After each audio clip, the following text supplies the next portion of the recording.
Hi, everyone. Judge Andrew Napolitano here for Judging Freedom.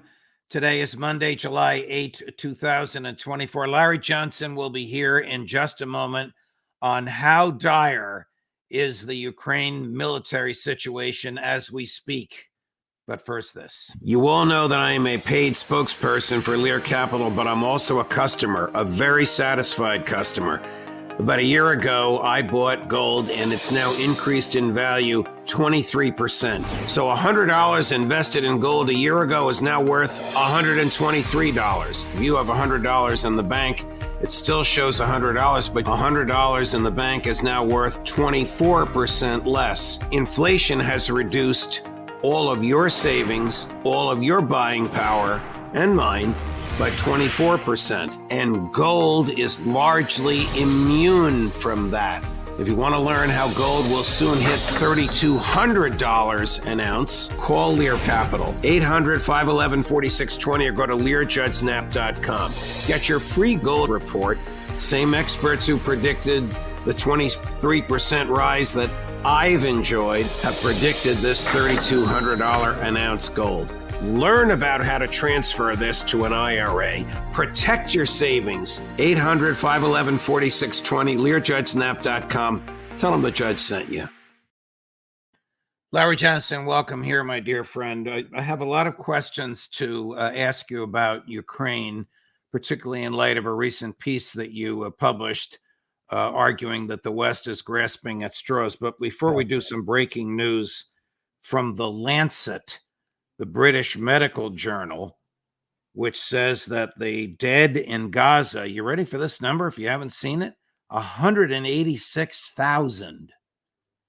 Now, that is between 7 and 8% of the entire population. Have you ever seen a massacre like this in such a short period of time against a defenseless people using conventional weapons? We're not talking about Hiroshima and Nagasaki. Yeah, well, not in my lifetime. And when the last time we really saw this level of slaughter was during World War II, when civilians were being killed. You know, let's face it, the United States and Britain were bombing civilian cities in Germany, just killing mass numbers of civilians. Yeah. Bombs and buildings don't go well together. You know, it's a recipe for disaster, and the human carnage that we're witnessing is just it's sickening. And you know, and this report comes on the heels of the Haaretz report over the weekend. Yes, that they said, hey, you know, the Israelis instituted the Hannibal Doctrine. You know, it's been reported on. I know Max Blumenthal has been, and Aaron Mate have been, you know, very important in bringing that story to light. But Haaretz, you know, they got in there and they dug it out. And you know what? Maybe of the 1,200 people that were reported killed on October 7th and blamed on Hamas, it may be up over 50, 60% of those were killed actually by the Israelis. You know, they can call it whatever they want, the Hannibal Doctrine. It's murder. Yes. It's government murder of its own civilians, so it didn't have the headache of dealing with them as hostages. Yeah. I mean, it's god awful. But hey, you know, they've this is an indictment of what the Zionists have turned Israel into, just a killing machine that's on par with what the Nazis were. I mean, it's, you know, I'm not making that comparison lightly. It is that complete, once you dehumanize your enemy and that they become nothing more than just some refuse that you need to burn up or bury, then you can do anything to them. And there is no appreciation in embracing the concept that these are actual human beings. Does this affect Prime Minister Netanyahu's tenure in office, the realization of the slaughter, 186,000 Gazans, a thousand of his own people? Yeah, Netanyahu's in a very difficult political position right now, and it's not going to get any better because you're seeing a widening rift between the military and between the civilian leadership. And so it is not just, so Netanyahu has He's aligned himself with the more extreme elements in his government, the people like Ben Gvir and Smotrich that we've talked about in the past. And at the same time, you've got the head of the army and the head of the navy and even the intelligence folks speaking out very, very publicly to completely contradict what Netanyahu's saying. So, for example, when the head of the army was saying just last week or a couple of weeks ago, we can't defeat Hamas. Hamas is an idea. There's no way to militarily defeat it. And Netanyahu insists, oh, yeah, no, we're going to defeat him. But, just look at the calendar. We're going into the 9th month since this whole war started. And, the mighty Israeli army has not been able to defeat this ragtag group of Hamas fighters. Because the Hamas group, that they weren't an army. They weren't wearing uniforms. They're not in a hierarchy where you've got clear chains of command. And the people, I guess the members of Hamas are not what you would call highly trained. And yet with all of that, they're still alive. They're still ambushing and hitting and killing Israeli military personnel. And Israel hasn't been able to stop them. So Alistair Crook is of the view that Netanyahu is on thin ice and is putting all of his eggs in the basket of July 24. When a war criminal, a perpetrator of genocide and slaughter, will stand where American presidents have stood and try to persuade a joint session of Congress to declare war on Iran. And that will be the pitch that he is going to make. He will try and scare everybody in the House chamber into believing that Iran is a danger to the United States. Yeah, and he'll probably succeed. But the other part of this story, and I don't think his folks or his advisors are even thinking clearly about it.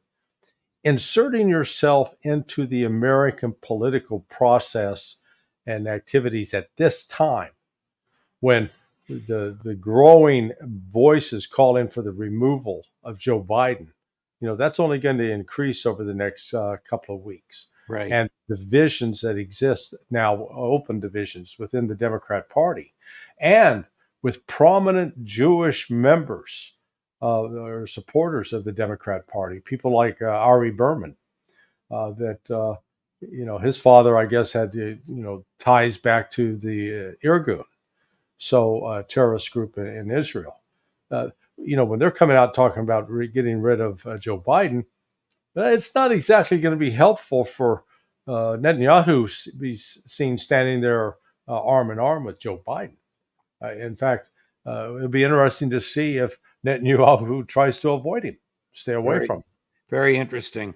Let's move over to Ukraine. You have an interesting piece out on your Sonar website that the West is grasping at straws. How desperate is the Ukraine military situation vis-a-vis the Russian military as we speak? Well, this situation has only deteriorated, again, particularly over the last 6 months. And it's an accelerating deterioration because the Russian strategy now is, as they've stretched out the attacks all along this 1,000-mile front, and they start pushing more troops forward, it requires the Ukrainians to react. Well, the Ukrainians aren't sitting there on a stockpile of healthy, well-trained, capable soldiers. They're dragooning people. They go out into the streets, grab them, drag them off, put on a uniform, and shove them to the front. And so they're untrained. And the problem is the trained units, once they mass, they get in any kind of, say a company size normally is like 150 guys. You get 150 guys in the same location, the Russians are hitting it with one of these 3,000-pound bombs. And it's just, they're disappearing. So they're seeing, the Ukrainians are watching their casualty rates soar to over 2,000, 2,300 a day. And a year ago it was about 700, which is still a lot. but now they are at a level that is completely unsustainable. And if it will exhaust. You think about it. If you're losing 2,000 a day in a month, that's 60,000. And so all of a sudden that means you got to have 60,000 new replacements. Well, where are they going to get those? And then the problem is, let's assume they could even draft and coerce people into signing up. Where do they actually physically train? There's not a secure military base anywhere in Ukraine where you could get a large group of soldiers together where they can, march in formation, go to sleep in their barracks at night without having to worry about being blown up with a missile strike. So then you say, well, we got to take them outside the country. Well, you get these guys outside the country. Yeah, some are going to do the training, and some are going to figure out a way to go AWOL. Jump the fence and go hide in the local population. Right. So the problem is not equipment. The problem is human beings that know how to use sophisticated equipment. As you wrote, we're not talking about pistols and shotguns. We're talking about very sophisticated equipment.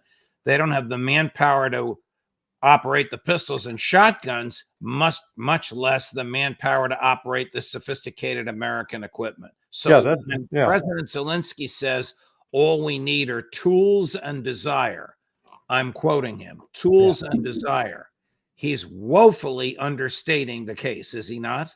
Well, he's delusional. It shows that what do you expect from a comedian who plays the piano with his penis? Okay, I mean he's not exactly Clausewitz. So this is a guy who does not understand that. Yeah, I can. Hey, Judge, here's your early Christmas present. I'm going to give you a HIMAR. So you got a HIMAR missile system. Have fun. It's not just a matter of cracking open the instruction book and reading, connect this and do this. It takes, those things take really months to actually become proficient in using. Same thing with the M777, the howitzers, with the attack of missiles. Same thing, the Patriot missile batteries. Go down the list of equipment, and all of it requires developing some knowledge. But then the problem is, once you get people that know what they're doing, they're getting killed or severely wounded, and they can't continue the job. So then you got to get somebody new to come in. And so it's just dumping this. That's what they don't understand. This is not an equipment problem. This is not lack of support. This is that Ukraine is completely overmatched, and on every single level that you would operate militarily, they're deficient with respect to what the Russians have to offer. Well, so does the United States, or does the Western media, or does the State Department buy Zelensky's propaganda that Russian progress is slow? Or is the Russian progress intentionally slow so as to be methodical, careful, patient, aimed at military targets, but inexorable? Yeah, it's the latter. And I think I don't know who decided to call it the Anaconda Strategy, but it's very much like, a giant anaconda, this big snake that wraps itself around you and just squeezes the life out of you. The Russians are not mounting these, human wave attacks where they're going to see that with no regard for the military personnel out there. The West still believes that the Russians are in some old ancient Soviet mentality. They don't care; they'll kill people regardless, and that's not the case. I think Putin actually understands how sensitive an issue this is politically, and you're not seeing the kinds of casualties among the Russians that you are among the Ukrainians. And people say, "Oh, how do you know that?" And I said, "Well, it's not just a matter of listening to what the Ministry of Defense says. All you got to do is monitor social media. That's one of the beautiful things. The negatives about social media are there, but the beautiful thing about it is even the most authoritarian government can't crack down on people who've got a cell phone, who can take a picture and of a grave, a freshly dug grave, or a funeral procession, or a cemetery that's filled with fluttering flags, and they're all blue and yellow. They're all Ukrainian flags. You're not seeing that on the Russian side. I'm not saying that no Russians have died. Russians have died, but not at the scale that they're witnessing and going through in Ukraine. And so you're literally witnessing the extermination of a nation. Viktor Orban, the president of Hungary, who just finished a trip to Kyiv and a trip to Russia. He's also the occupying the rotating president of the EU. And of course, he was severely criticized by Brussels. According to Alistair Crook, they went apoplectic over his efforts to establish a dialogue and establish a communication. Says that the EU bureaucrats want war with Russia. Stoltenberg says they have 500,000 troops at the ready. Well, where are their 500,000 troops? From what country? Where are they at the ready? Yeah, I got a sort of a cranky note from one of my readers because I'd made a remark about the paltry contribution of the Finns in NATO, and he says, "No, it's 900,000 strong." I go, "Finland?" Yeah, it's true. Finland has reserves on paper of 900,000 guys, but their actual active duty military strength is like 15,000. Okay? Big difference from 900,000 down to 15,000. And so here's NATO pretending that it's this powerful military organization, but if you shoot off the flare and tell everybody, "Hey, come gather, run together. We need to go get those Russians." It's going to take them a long while to mobilize. Then they've got to figure out how they're going to transport them from point A to point B. And then we got the Turkey problem, because here's Turkey with the number two, the second largest actual active duty military in NATO. And Turkey's basically not going to be playing with NATO much longer. I fully expect that within a year or two, they could break off the relation, say, "Hey, we're no longer part of NATO. We're moving over. We're going to play with the Russian side." Here's President Putin saying that I've already laid out peace conditions in my prior addresses, and the Ukrainians know what they are. Cut number 2. Russia stands for a complete and final settlement of the conflict. The conditions for that are laid forth in my speech in front of the Ministry of Foreign Affairs. We're talking about complete withdrawal of Ukraine's troops from the Donetsk and Lugansk People's Republic, from Zaporozhye and Kherson regions.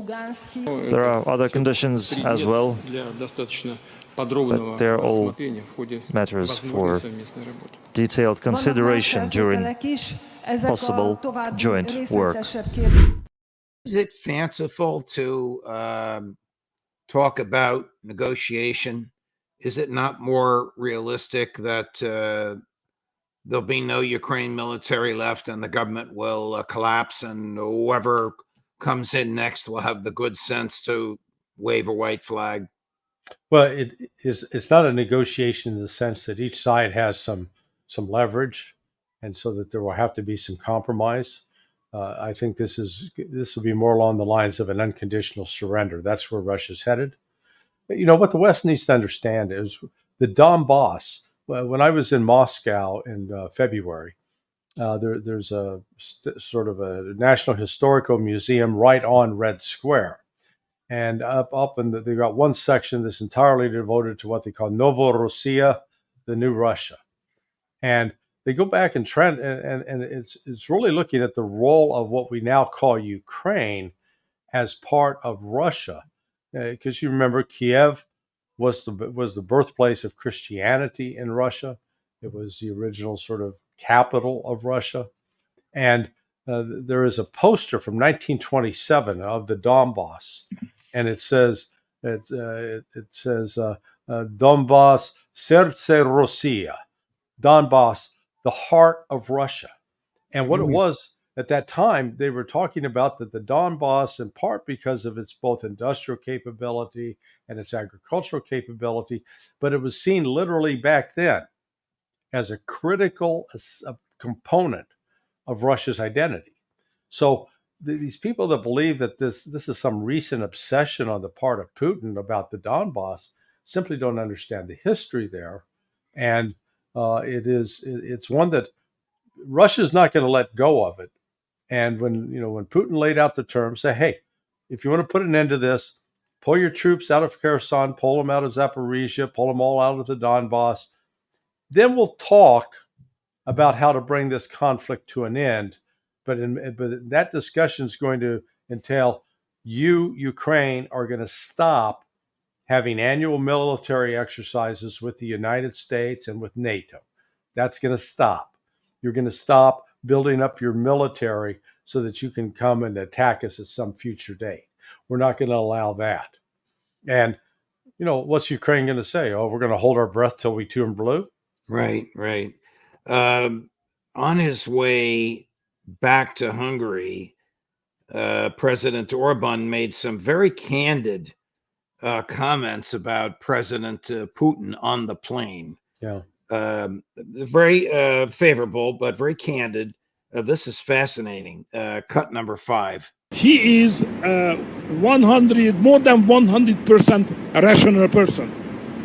When he negotiates, when he starts to explain a point, when he makes a proposal, saying yes or no, he's super rational. How to say in Hungarian? Cool-blooded, Yeah. Cool-blooded. Yeah. Low profile, cool-blooded, very cautious, punctually formation, discipline. So it's a real challenge to have a negotiation and to be prepared if you would like to keep the intellectual and political level of him. Fascinating. That's the Putin that you and I understand him to be. Joe Biden thinks he's a war criminal, but the people up close to him say he's perfectly rational, utterly patient, and utterly trustworthy. When he says he's going to do something, he does it. Now, I had a conversation with a friend on the 4th of July at a party, and she said, "Oh, but boy, Putin's killed all these people." I said, "Okay, give me the list." Well, and it boils down to that what the CIA and MI6 have been pushing out, this meme that Putin is out assassinating opponents, and then the list totals up to about 9 people.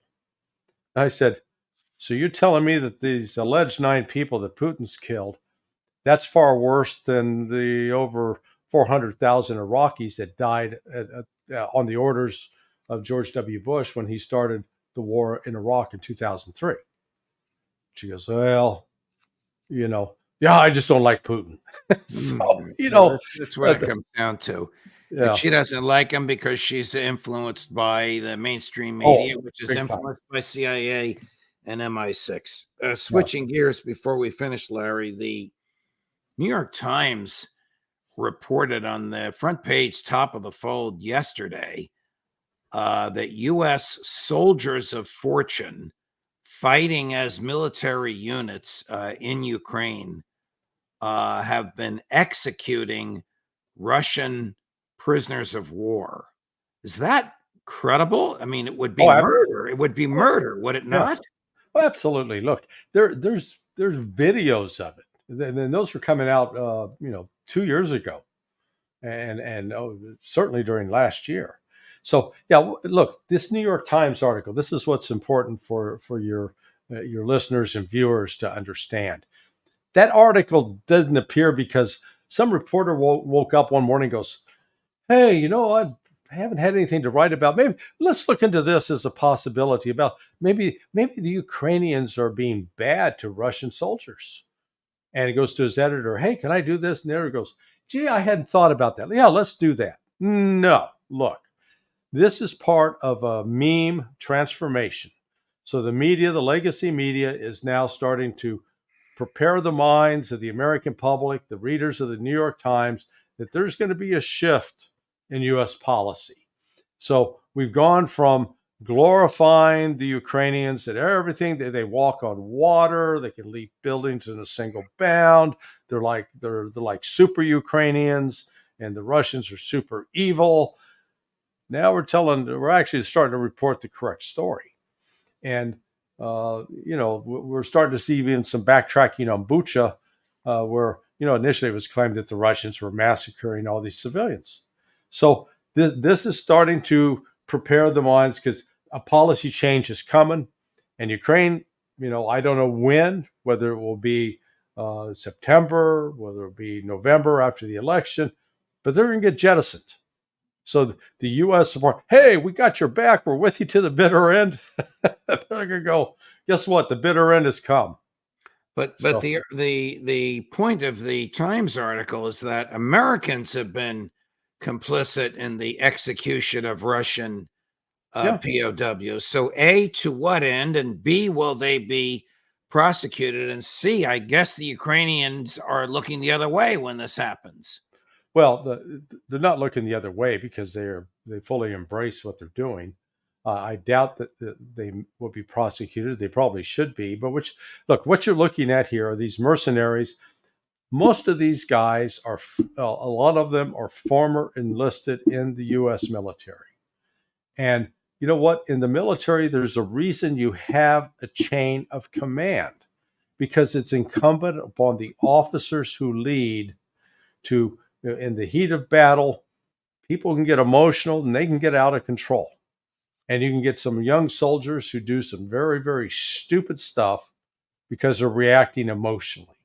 And that's where you want somebody who's older, more mature, and who can, separate themselves from the emotion and say, here's the orders we're going to follow. Well, this one American in particular describing, he was an enlisted guy, and he doesn't have anybody in competent leadership above him. And so very much he's a war criminal. He's a sadist. And the idea that they can, murder these prisoners and not treat them in any way in accordance with the Geneva Convention, but in doing so, it's so counterproductive, because this is where you want to have officers in charge who understand that, if we start doing this, then it could potentially cause the Russians to start acting in that way. Now, the Russians aren't doing that because they recognize they're better off as they receive these troops and the word gets around, hey, if you surrender to the Russians, you get 3 hot meals, you get a place to sleep, and you got to hope that you're going to go back and see your family. So that, and getting that word out alone, is subversive to the Ukrainians, because what the Ukrainians are offering their troops are not creature comforts, but almost a ticket to death, or being severely disabled for life. Larry Johnson, thanks very much, my dear friend. Much appreciated. We'll look forward to seeing you with Ray for the Intelligence Community Roundtable at the end of the week. I'll be there, Judge. Thank you. Thank you. All the best. Great conversation with a man whose knowledge is vast and broad in the military and intelligence fields. Coming up at 2:00 this afternoon from antiwar.com, Kyle Anzalone on the anti-war rap. Judge Napolitano for Judging Freedom.